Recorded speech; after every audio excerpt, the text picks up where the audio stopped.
The deal is this. Tell you, when I was a kid, I read Dropper Anton Wilson, all this real. Tell you, when I was a kid, I read Dropper Anton Wilson, all this real dope. Dude, I'm pissed. Dude, I'm pissed. Come on.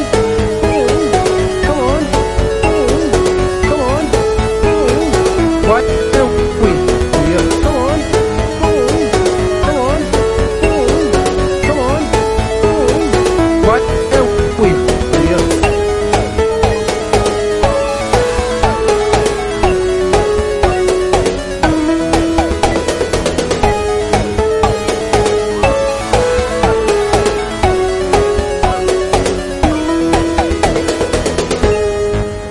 Okay, by the time we finish this, you're all going to be practicing magicians. I'm Jeremy Greer. And I'm Gary Butterfield. And this is Days of Future Cast, the podcast where Gary and I are covering Grant Morrison's new X-Men run from 2001. We are kicking off the, Riot at Xavier's arc. So almost forgot what we were doing. So we have met Quentin Quire. We have a murdered mutant that people are trying to figure out who killed him. We know that it's this weird drug called Kick that does crazy things to mutants. Quentin Quire has found out that it's a brand new character who has found out that his parents aren't actually his parents. He was adopted, and causes him to go on this pretty long ride of some questioning everything about Xavier School and the morals that Xavier has been teaching him. And we left off with the school getting ready for open day, where humans are going to come and be taught alongside mutants at Xavier's University, and Quentin on Kick getting a haircut inspired by an insane pop masterpiece, which is a depiction of mutants enslaving humans on the cover page of the Daily Bugle. And I think that catches us up. Gary, how are you, my man? I'm doing well. Doing good. These episodes are going a little bit longer than we usually go, but I think that's all right because we're excited. Yes. And hopefully that comes through. Mm-hmm. Doing good. I think these issues are a joy to discuss. Absolutely. They're a lot of fun. And we're going to meet some people. So we were dealing with what would be considered, like, I think the telepath class, or the mental class, and now we are going to what looks like the loser class. Were you ever in a loser class, Gary? I was in the loser gym class a couple of years in a row. Like, all of the other gym classes had to like exercise, and they were just like, you guys go stand out on the basketball court. You do whatever you want to. I mean, I was kind of a miniature loser class in most of my classes. Okay. So cool. I wasn't that, but real quick before we totally get into it, the cover of this, I think this is an old drawing. And the reason I think that is because Frank Quitely based the Wolverine on the Ultimate Wolverine, which means he has the soul patch. Remember when Ultimate Wolverine had that shitty soul patch? Yep. Like, good lord, it's one of the worst Wolverines. I didn't really think about that, but yeah, like Jean Grey here also, like we've pretty much exclusively seen her like Phoenix out for the last few issues. So like having her in the prim and proper like hair into like a bun kind of situation is definitely different than what we're used to seeing. Still looks cool though. Yeah. I like all the Quietly stuff. Like I like all of this stuff. Yeah. Looks very cool. So we get into it. I've never been in a special class like that. Just to mention, like I was like pretty much a B student basically all through school and just kind of coasted in the middle. Like, did not try very much. I had the weird thing where they put me in private school, and I just did not.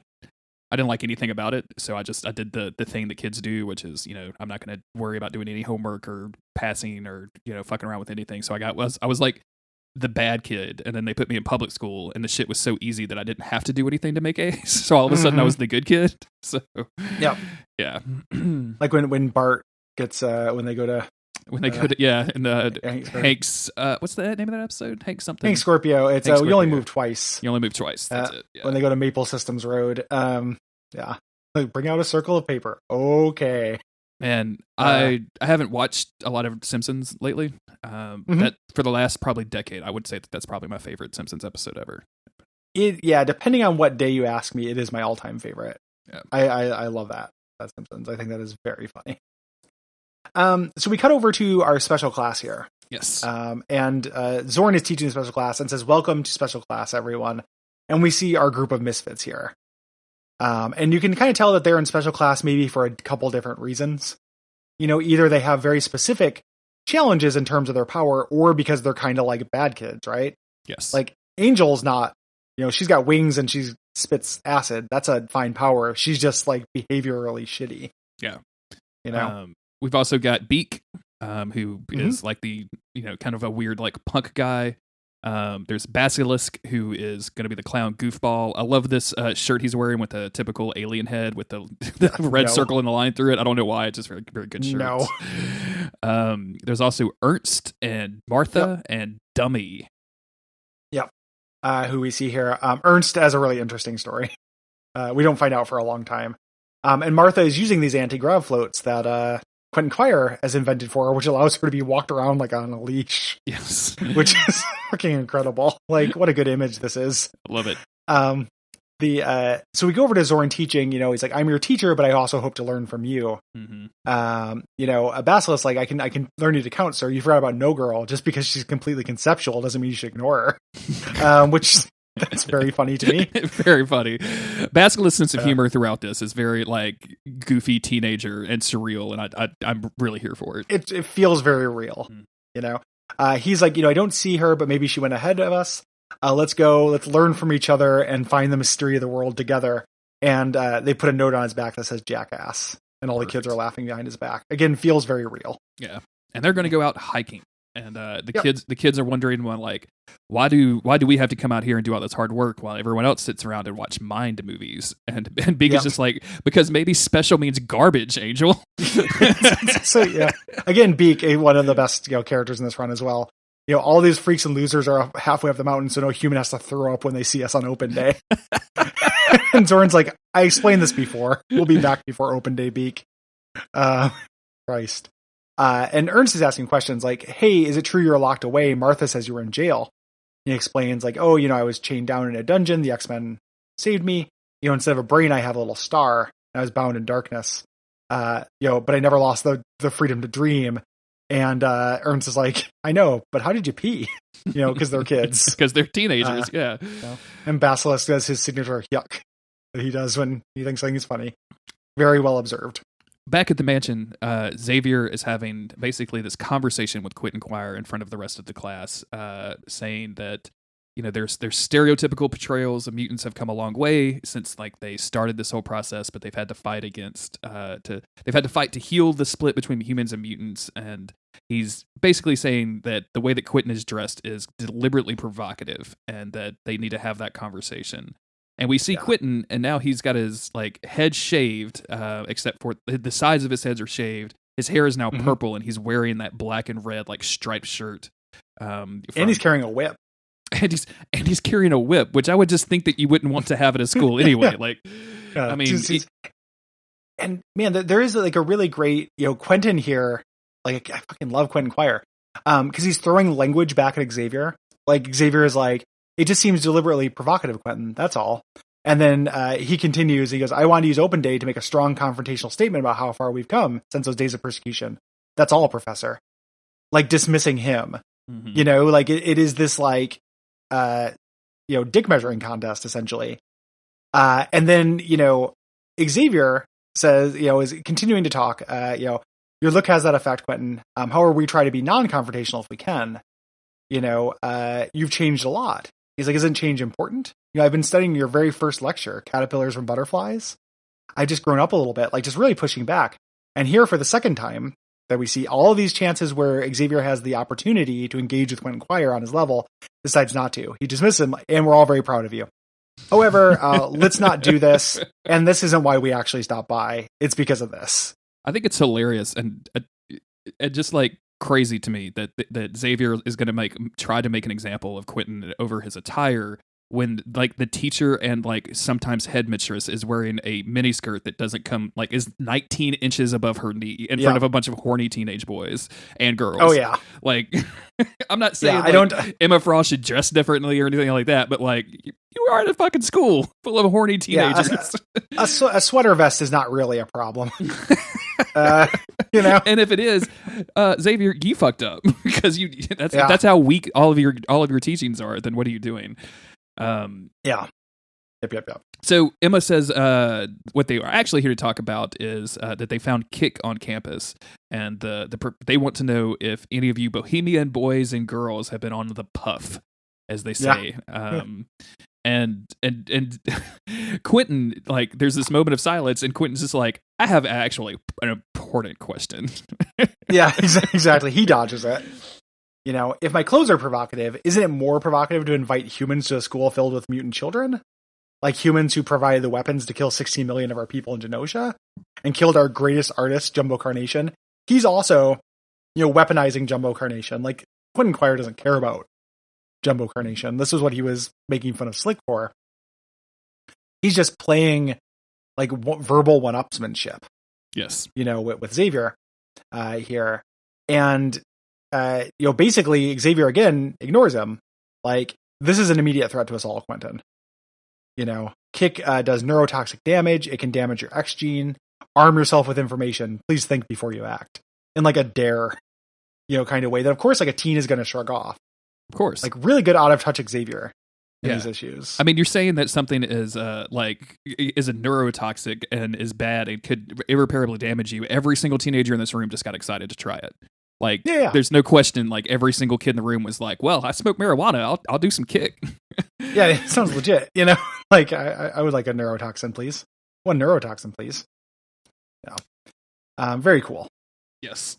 And but this isn't ended here. Quentin continues to go on and saying like, my clothes are based on Jumbo Carnations, and like maybe you've heard about him. He was murdered in the streets last night, and now you're going to put his human murderers into our school. I'm going to have to live next to him. And at this point, like even the class is getting kind of tired of Quentin. They're like, please sit down. Jesus Christ, so much. That is also so real. Mm-hmm. For like being in a class and just being like, shut the fuck up. Shut up, my dude. We've been going on about this forever.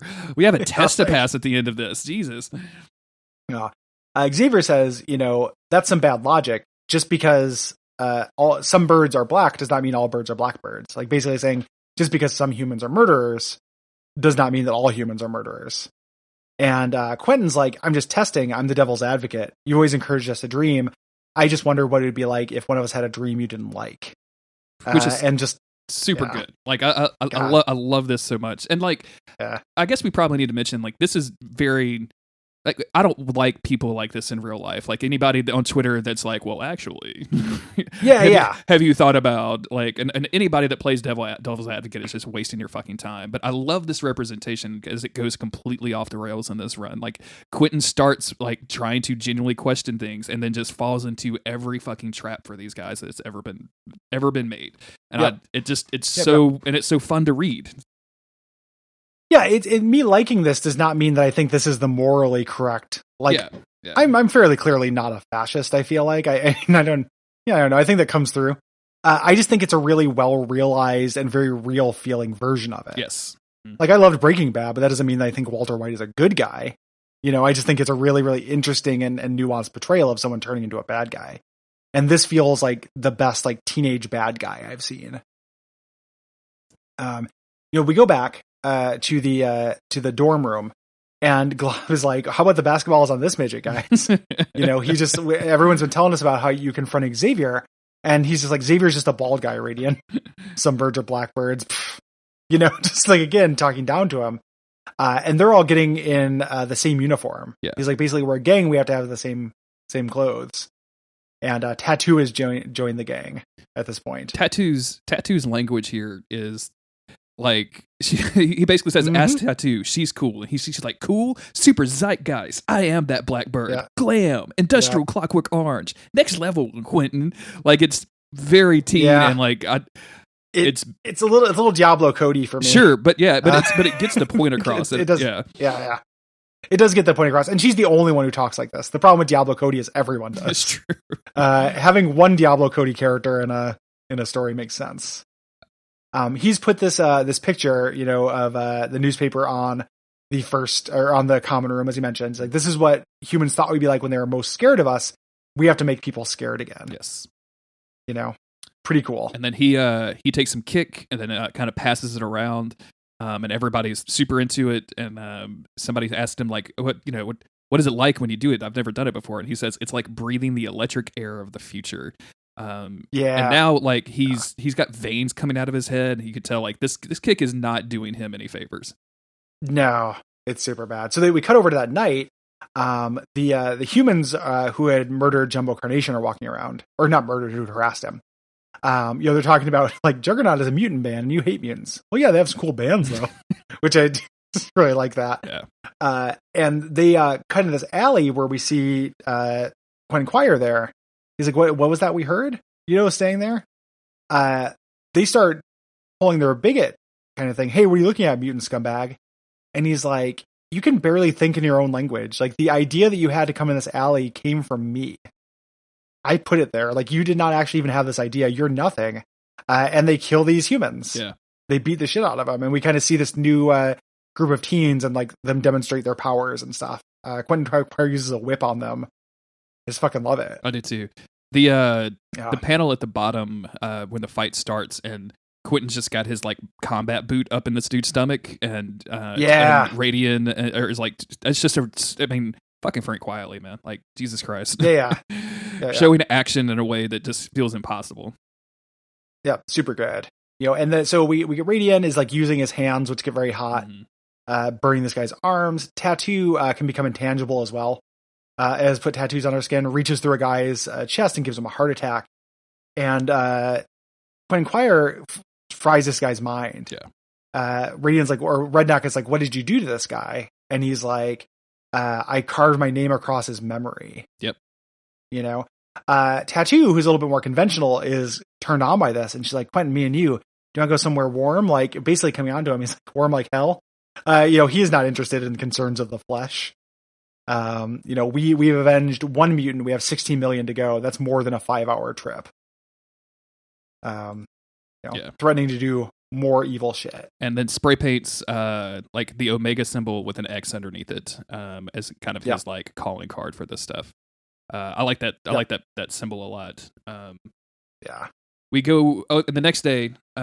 Xavier is addressing presumably the entire school, talking about this issue, saying that the survivors reported odd clothing, striped shirts, and that even though everybody is tied up with this Jumbo Carnation thing, that they're not going to tolerate vigilante assaults, and that certain fashion items will no longer be welcome.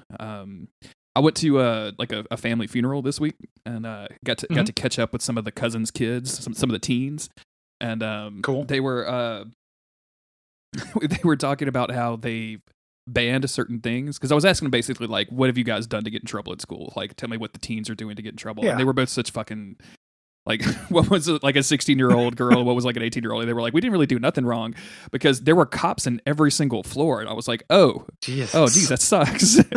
They were like, yeah, they won't let us do this. They won't let us bring this in. And I was like, yeah, when I was in fucking elementary school, like, they wouldn't let us trace Bart Simpson. Like, that was what was bad when in 1985 or whatever the fuck that series came out. No gum. 1992 or whatever. Yeah. We didn't have fucking cops though.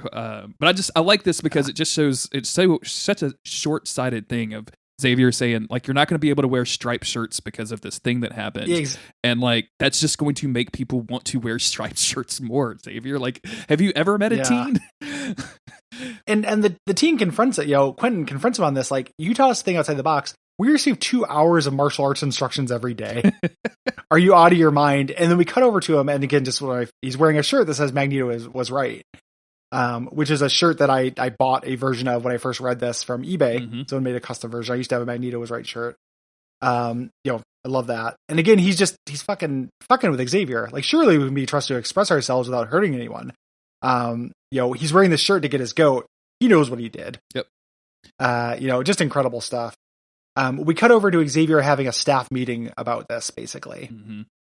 And this is like some psychic plane bullshit because we see the desk, but everybody's like sitting down, but not on chairs, and there's all this weird like blue squiggly science line stuff happening in the background. And basically they're talking about Quentin Quire saying like, hey, he the news that he was adopted has shaken his identity, and he's becoming an agitator. We're not quite sure how much of this is his telepathic powers because they can kind of influence minds around him without just directly controlling them. But he's developing a cult following with a dangerous anti-human undercurrent. And, you know, if any of these people actually were involved in killing humans, that's going to be a huge fucking problem. Yeah. And he's kind of gets everyone's thoughts. You know, Scott, what do you think? Scott says, like, I can't believe we're talking about rewriting this mutant charter to give kids the vote. Like, you know, this is why we shouldn't do this. Emma Frost is like, I'd give them a slap. There's no discipline. Wolverine says the kid are just testing their limits. If you want my advice, just contain the damage. Don't be a dick and wait for them to grow out of it. You know? And they're basically having this debate about how to do it. And I know I've made this point before, but the X-Men are ill-equipped for this. Yeah. They are much better at going off and fighting Mr. Sinister than they are about actually running the school. You know? The Wolverine insists, like, he's like, listen, I study people, I hunt them, I stalk them, I know they don't change. This is a kid who's recreating himself complete with like a manifesto. Like, he's being a teen. Yeah. And, you know, and I like Scott's point on this too, because like, you know, I mean, Logan, you might be right, but I'm also very concerned, like, this dude could become a super criminal, like, out of our school. Like, we can't let that happen. Yeah. We have to deal with that directly. And actually, you know, Jean Grey agrees with Logan as opposed to Scott. But Emma brings up a fair point, which is none of this is really related directly to Mr. Quire. It's all about the kick. The kick is what's driving all of this from. And she describes it as she says it makes them feel like movie stars being directed by God on location in heaven. And it's been linked to 6 deaths, and like that's the more important thing that we need to deal with. And she describes being on kick as a angelic and violently insane for 5 hours. So. For 5 hours, yeah, exactly. She tried it, of course. She's like, this will be a problem if it becomes widespread. They're just doing things too slow. Yeah. I'll recount it. Cut over to the special class out camping in the woods. You know, they gather their wood for their fire. Zorn, you know, has this line here I really like. You know, we're the light and heat in the forest. Without us, this is only a place. With us, it becomes an adventure. I think it's like kind of a sweet line. Yeah. You starts a fire here. All the kids are hanging out, and these are kids, like, they're camping. Of course, they're just fucking bored. You know, what are you doing camping? Just sit. You know, Martha says, no girl says she needs to go use the bathroom. So somebody needs to keep Dummy moving before she blends into the environment. You know, not sure about what that's about. You know, they you know, they're talking, Basilisk is talking to Zorn, you know, he's like, you look like a serial killer. What crime did you commit to go into jail? You know, he's doing his thing. You know, this is a nice shadow for, I didn't really put this together now, but this Zorn being out of touch with these kids and not knowing how to deal with them is a really nice contrast with Xavier. Yeah. Not knowing how to deal with them. And when Zorn drops his mask, which is going to happen next issue a little bit, where he kills the U-Men and then does the shh panel, which is one of my favorite panels. Absolutely. He actually connects with the kid. Like, this is a weird argument that the Zorn and who Zorn is actually maybe a little bit better at connecting with the future generation than Xavier is. And while this conversation is really happening, good. Angel and Beak are like slipping off to get a little nookie in the woods, which I find hilarious. Yeah. Like they've got some booze that snuck in with them, which I think is very funny. Yep. And they're being kind of hunted. We see like a night vision looking at them. We're gonna find out who that is next issue. We go over to Mutant Town, where all of the kids are getting their Omega X tattoos. And the tattoo artist, I love this. You know, let me guess, you're some kind of sissy emo band. You're suburban neo-Nazis, frat boys on dope. You know, what is this dumb shit? And Redneck's like, I told you that's what we look like. We look like frat boys. And Quentin Quire is like, I'll tell them what we are. Everyone's heard of the X-Men, right?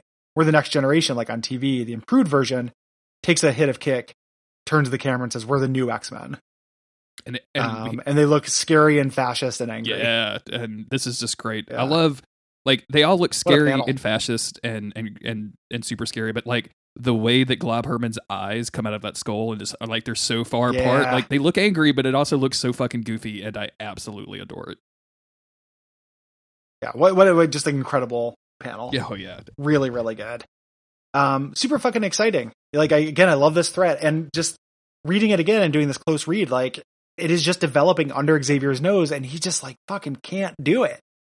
He's failing on every level. Mm-hmm. These kids, it's so good. It's really interesting because we have been on record many times of saying that we love the teen stuff, and I think the reason that I have that in my head at all is because of this. It's because when you have teens going through actual teen problems exacerbated by weird drugs and the context of where they live, and the teachers just can't help them. And add in all of the weird superpowers, add in the drugs, like add in like all of this like insane pop art iconography or whatever you want to call it, and it just makes it fascinating and fun to read. Like, and again, for a long, long time now, I think from the very beginning of this podcast, you and I have been roasting Xavier, and in my head, I've been roasting Xavier for a long time, and seeing him be so bad at this is in such a like meaningful, earnest way. Like he genuinely thinks he's probably doing a good job with this, and it's just not. Oh yeah. And one of the things about Xavier is like he always thinks he's doing a good job. Yeah. And in the last or 2 issues ago, when he divorced Cassandra Nova, and she was like, "You don't get it," like. And that is a really good take on Professor Xavier's failings.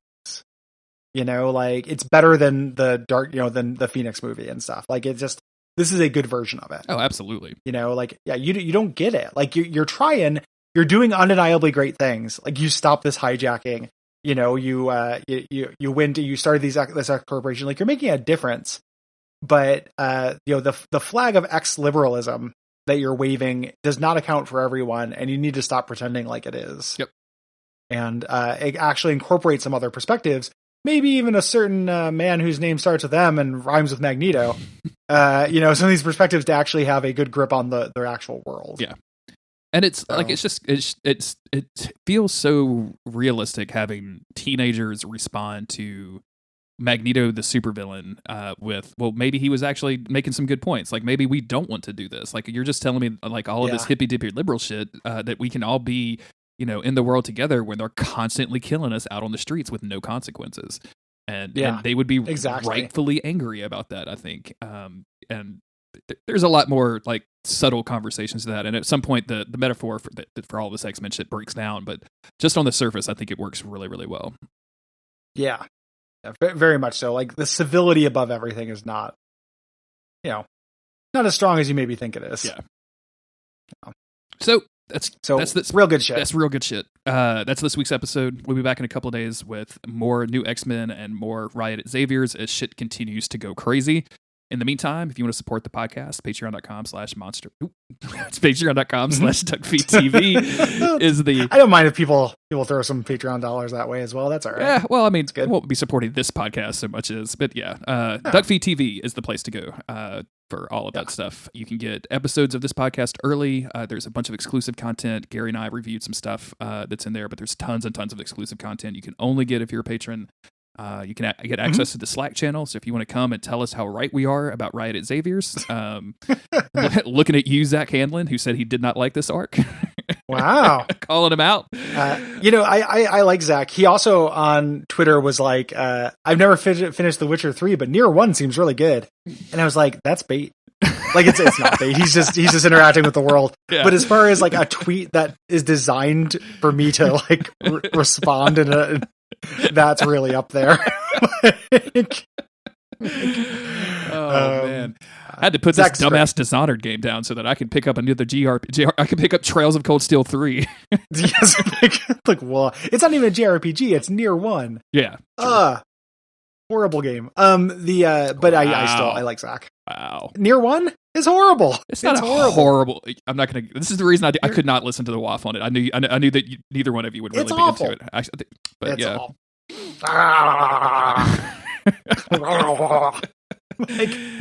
I'm sure Automata is cool.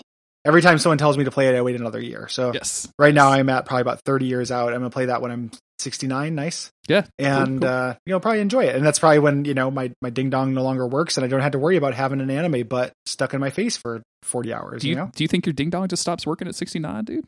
I think mine is going to. Oh, I've got like a Logan's Run style gem in it. Hopefully you've told any of your significant others that of like, before we get together, before I put a ring on it, you need to know that in 2069 we're gonna have a conversation. Jeremy, don't worry, I got a backup.